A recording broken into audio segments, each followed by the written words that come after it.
by the attorney-client privilege in our examination of this witness.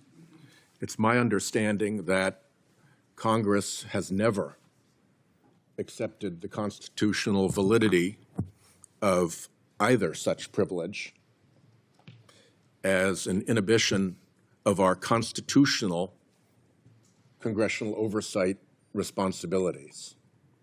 And so I don't intend to follow that direction because I don't think it's correct.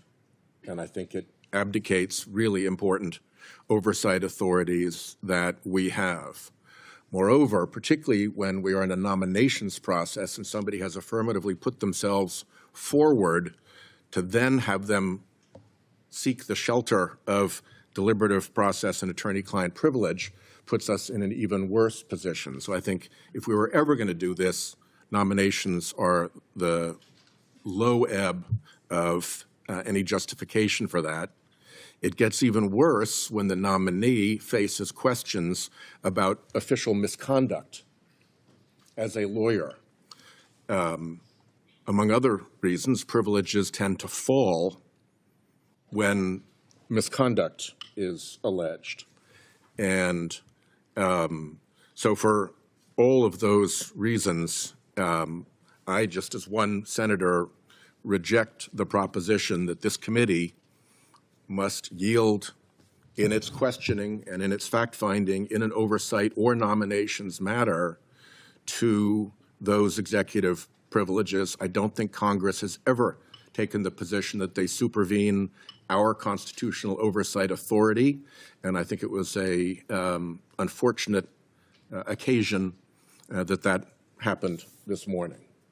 If Senator Whitehouse is asking this farmer to listen to more lawyers, I'll be glad to consult.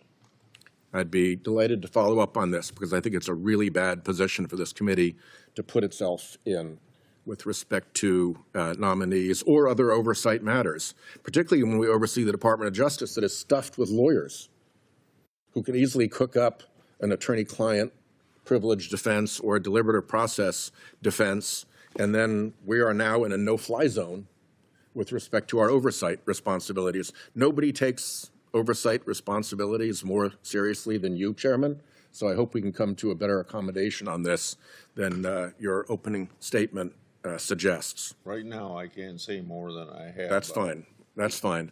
And I'd also like to ask unanimous consent to put into the record, to the extent that has not been done so far, the whistleblower report that has been discussed, the resignation letters of the career officers in the Adams prosecution, the resignation statement by Denise Chung in the GGRF matter, the article that I have here from Politico related to the nominee's management character, and the Wall Street Journal editorial describing him as a smash-mouth partisan who wields the law as a weapon. Without objection. Okay. With that, thank you. I guess my clock got started already. Mr. Bovee, what was your role in Ed Martin's plan to create a unpredicated criminal investigation as a basis for trying to seize greenhouse gas reduction funds? Were you engaged with him in that plan? I'm not aware of such a plan, Senator, but I did participate in the matter that you're referring to. Plan matter, okay.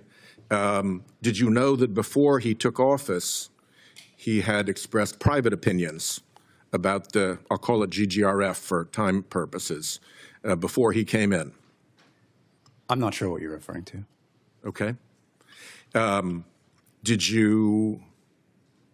he consult with you regarding his efforts to get a document together to present to a magistrate judge to provide a basis for freezing and seizing the GGRF funds?